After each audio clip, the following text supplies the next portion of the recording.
Hi everyone, welcome back. This is part 3 of our Vienna Ensemble Pro setup for our Cubase template.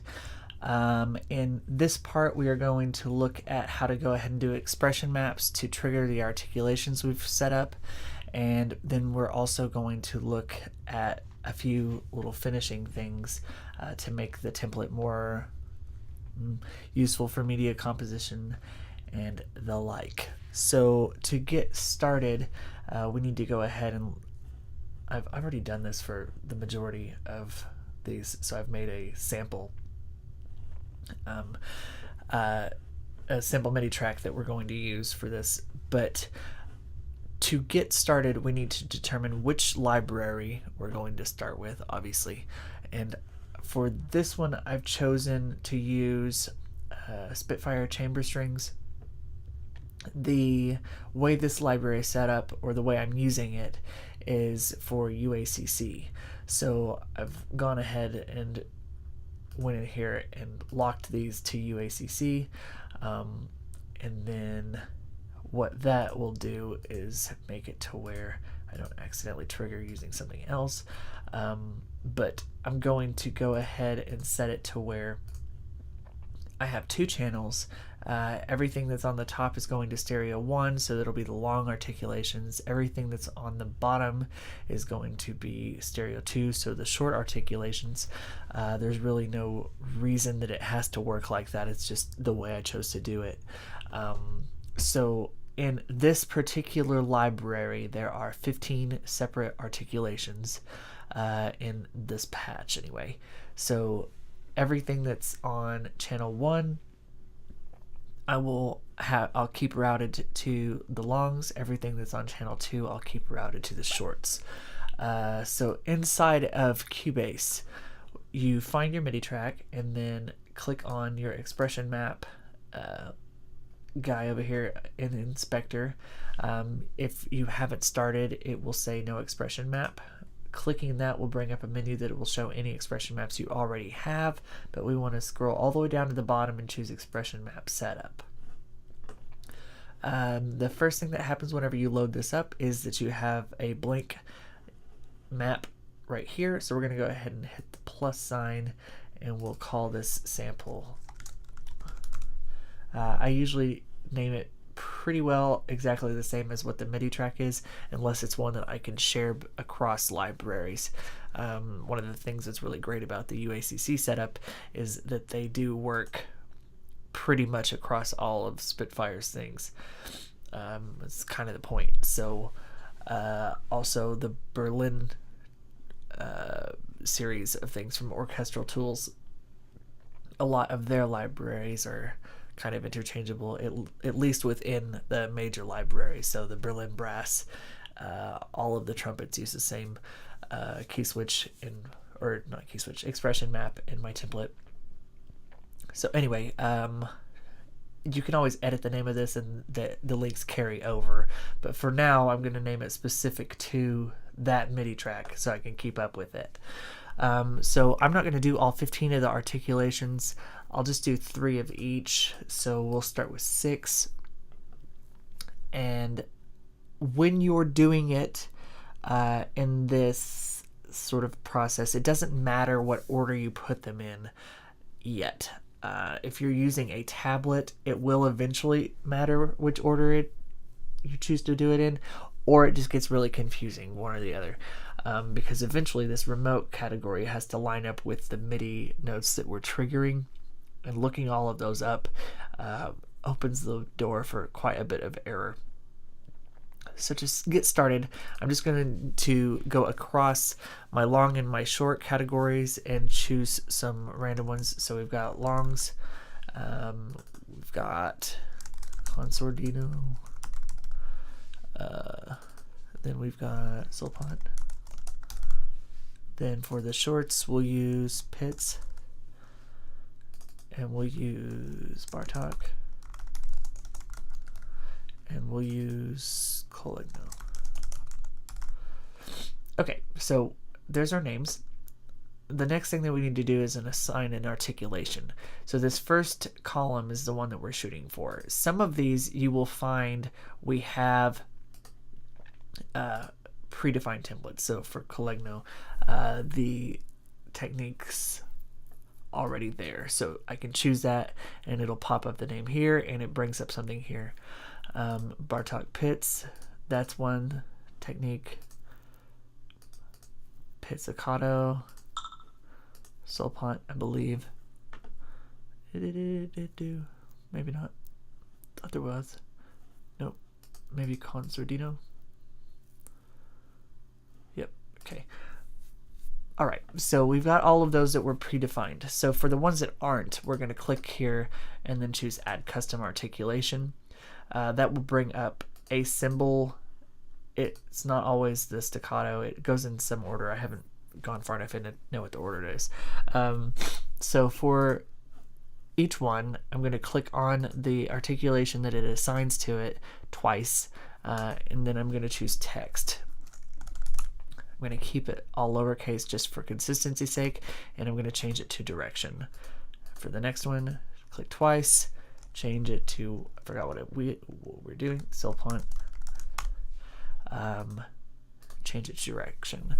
Okay, so we've got our name and our articulation set up, so now we need to figure out a way to map it to our server. So for this one, I am going to go ahead and change all of the longs to channel 1. So choose your sound slot and then in channel, change it to a 1. And that's because, like I said, I want channel 1 of that contact instance to be the longs, and then the shorts I'm going to change to channel 2. Okay, so now we're triggering the right channel, but I want to go ahead and also trigger the right UACC protocol. So inside of the Spitfire interface, or in the manual, there's also an appendix in the back. When you click on an articulation in this setup window, like the basic one that it comes with, it tells you what the UACC value is. So that CC number is changing. So I just need those. So I need 1, 7, and then 18. So back in Cubase, I'm going to make sure that longs is selected. Hit the plus sign. I'm going to change note on to controller. All of these use 32. And change data 2 to 1. So that will always trigger 1s because I'm going to hit channel 1, send controller 32, value 1. And that will assign the articulation. For the Concertino, I'm going to change it to controller. Then I'm going to have to look it up again because I forgot it. 7. And I'll change data 2 to 7. Solpont, controller 32, 18. Okay, and then for pizzicato, we need 56, 57, and 58 in that order. So over here, controller 32, 56, controller 32, 57,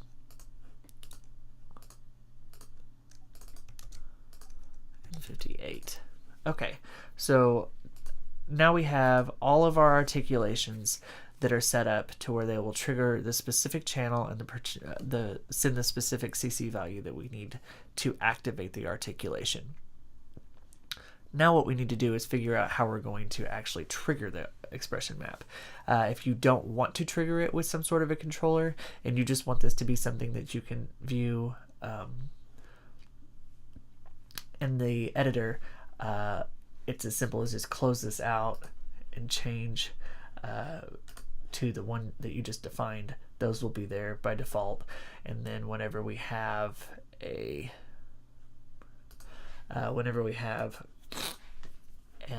MIDI instance, we can edit notes in here.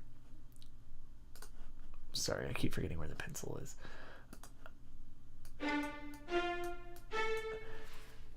And when we choose a note under our articulations, maybe not. I actually think you have to assign a note to it before it works like that. which would make sense. Sorry. So not quite done yet. If you click on sample again, expression map setup, it lets you edit the one that's already linked to it. So for this remote column, since I'm using a tablet, I want to just make sure that these go in the same order as the MIDI values I'm sending. If you have, I don't know, like a nano key or something like that, you can take it to where that particular device is reserved for your expression map setup, and you can just use the software to program it way down, starting at like C-2. Then all of the keys can just increment up. So if we did it that way, we would start at C-2 and then in order C, C sharp, D, D sharp, and so on. We would trigger these articulations. So the fastest way to do that is to keep this all at the default and then hit set remote keys. Choose C-2 and then chromatic. You can change the C-2 to whatever your controller would start with. And then choose OK, and that will go ahead and assign all of the remote values. If for some reason you are using expression maps that don't follow this sort of approach, you can leave space in between. You just have to do it manually. So I could make this last one F sharp or G or A, and it will be totally fine. So anyway, once this is set up, you can go ahead and close it out, and then we should be able to access this and change the articulation. Interesting.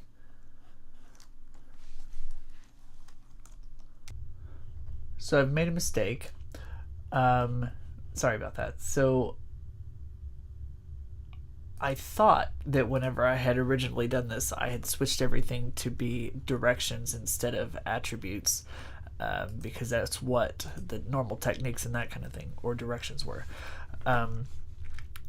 But it turns out that it has to be attributes or it doesn't show up in the mix editor. So whenever you do this, the articulations should show any attributes that you have.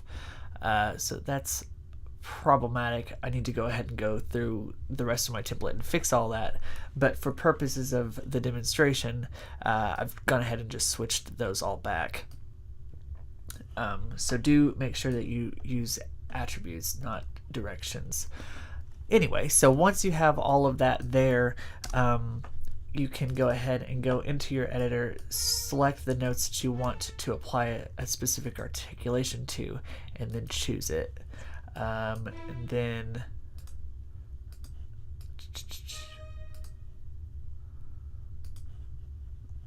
probably should have done that the other way around.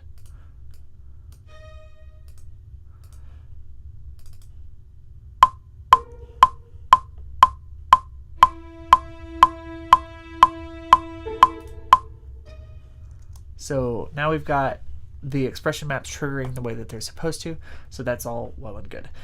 If you have a library that doesn't use UACC,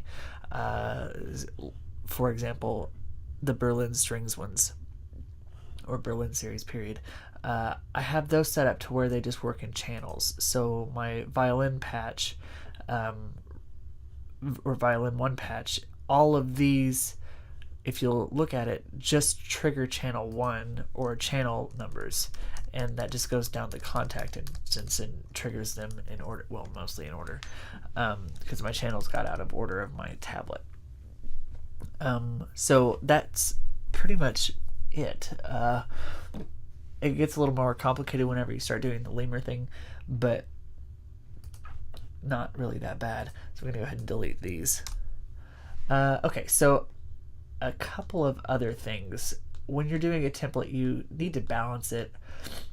It's not 100% a requirement, but it does make life easier whenever you're trying to lay down tracks.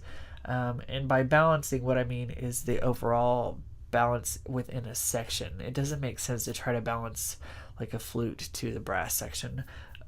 So we've already got our groups set up in our mixer, so it's easy for us to take and manipulate instruments within the context of a piece.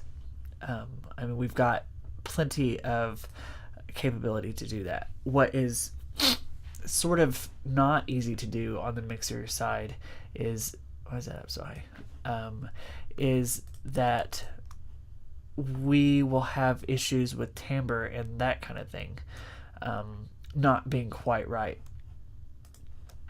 So say that we're talking about our horn section.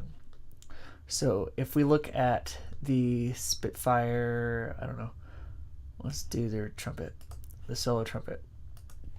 When you first set things up for the Spitfire trumpets, or for any library, they're going to come at some sort of a predefined setting. And that may be fine. It's not going to be good for everything. So obviously we're going to have a point where we change our modulation data or our CC values. So I'll need to edit the timbre. I'll also need to edit the expression. Usually those go somewhere with each other. And then I've also got like CC2 and CC11, or CC7. I don't know if I said 11 first or 7 first, but we need CC1, CC7, and CC11 as our primary balancing data points.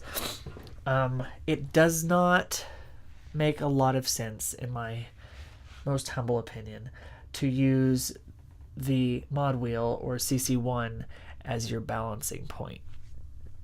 The reason for that is that not all libraries respond to that in the same way, and it isn't technically volume.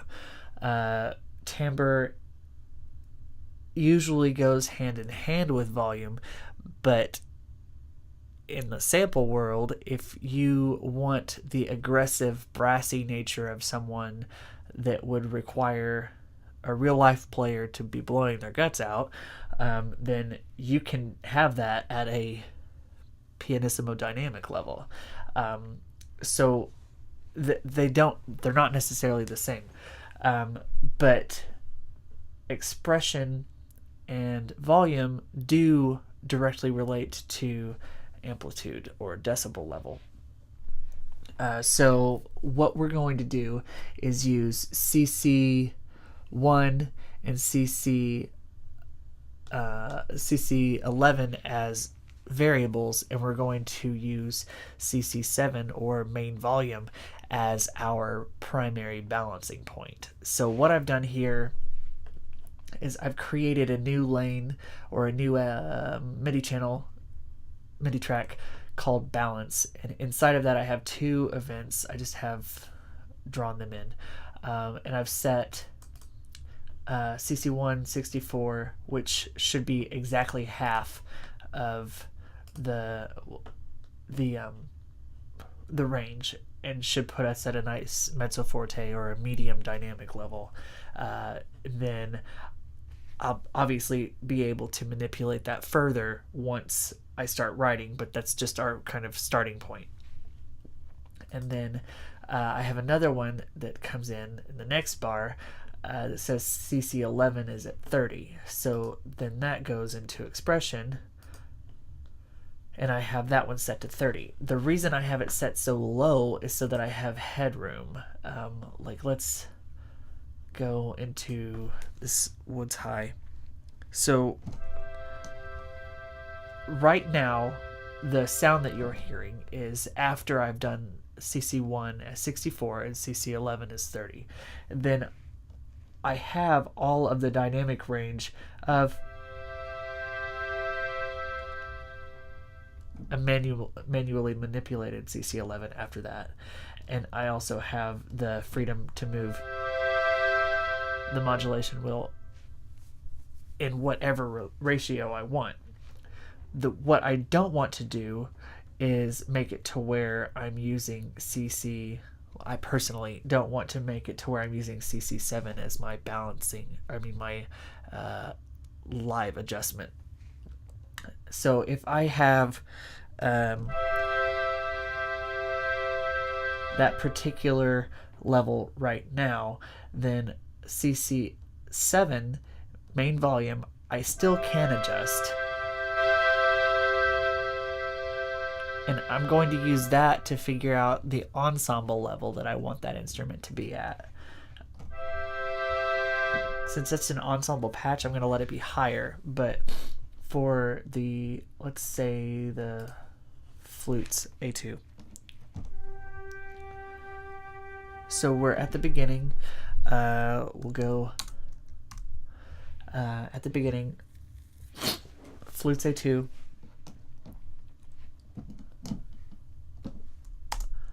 That pull the dynamic level it's supposed to be at. So that's where we are there.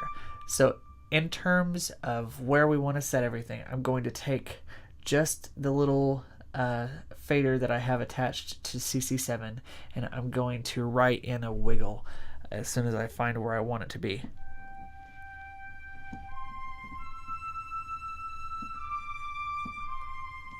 Okay, there seems fine. So I'm going to put it in record and then just barely wiggle that fader, and then that one will be set. So anytime I start at the beginning, it's going to pull mod wheel, or CC1, CC11, and CC7. And the flutes will be set at that level. And then I'm going to go into the instruments that follow and find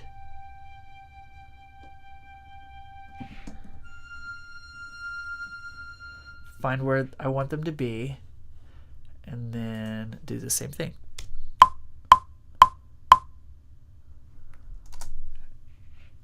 Then that one's set. And I'm going to go ahead and do this with each section till I get all of the woodwinds. Then I'm going to do the same thing for brass, same thing for strings. I don't worry about balancing the keyboards or anything like that because they're all different. But once I have it balanced, I always have a starting point when I start a project that has everything in a balanced fashion. Now, that being said, as soon as I touch a fader, everything is out of whack anyway. So your mileage will vary, and it isn't a perfect solution, but there's no such thing. It is, however, quite important to do it in terms of giving you the best start. You can also go through and let this run 2 or 3 times for, or depending on how many expressions you've mapped, you can change the default sound to each one of your articulations so that they all get the same setting, but I find that that's far too much and not enough payoff. So as long as you have your default sounds loaded, they'll get the articulations, and then you'll use your faders and your velocity and that kind of thing to make the other sounds match up. Okay, so assuming that we've already done this, and I'm not going to do it right now, we will have a template that has properly routed audio, reverb ready to send to specific values based on what we deem to be appropriate for our creative or unique sound and the use case. We have balanced audio. We have a server that's pulling, or multiple servers is pulling, and we now have all the resources available for plugins and that kind of processing on our local machine. So we need a few extra things to make life a little bit easier for the film scoring type. This little button right here divides the track list, so I'm going to go ahead and click that. And then up here, I'm going to right click and I'm going to add a few things that will make life a little better. So I'm going to add a marker track, call it markers. I'm going to add a signature track. I'm going to add a tempo track. I'm also going to make these quite a bit smaller. and then I'm going to add a video track. Okay, so the reason you hit that little button is because it means that everything will always stay up there. It doesn't go anywhere. So I can scroll as much as I want down here and I'll still be able to see my signature and my markers and that sort of thing. Once you've got that, what you're going to do is make sure that your actual project is saved. Then you'll go into File and you want to save as template. Then you'll give it a name.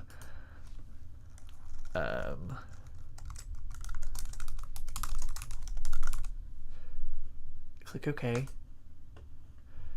And then what is going to happen whenever you do you open a new project, if you go to More, you'll have your templates there.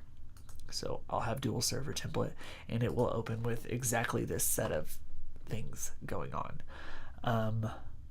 That should do it. Hopefully this has been helpful. There will probably be more stuff in this vein.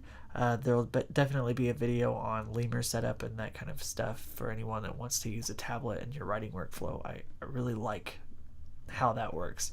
Otherwise, look for music and videos and all that kind of stuff to come. Thanks very much.